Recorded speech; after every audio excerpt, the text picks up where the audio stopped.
Lancheirinha do bebê americano. Beleza, pegou o ovo, descascou o ovo, mas você destroçou o ovo, né? Colocou Nutella, colocou morango, tamanho de morango, colocou framboesa, bom. Colocou os cabinhos bem bonitinhos pra criança. Que é isso aí, fia? Não!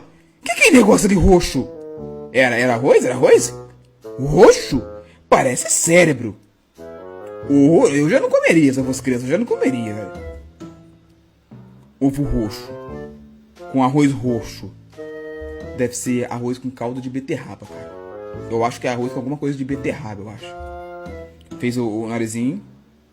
Tudo rosa, tudo rosa. Ah, vai ter um docinho. Panqueca. Panqueca rosa. Com presunto e óleo gato.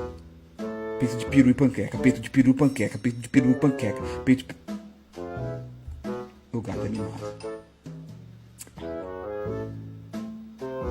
Não vai ter um doce? Não gostei.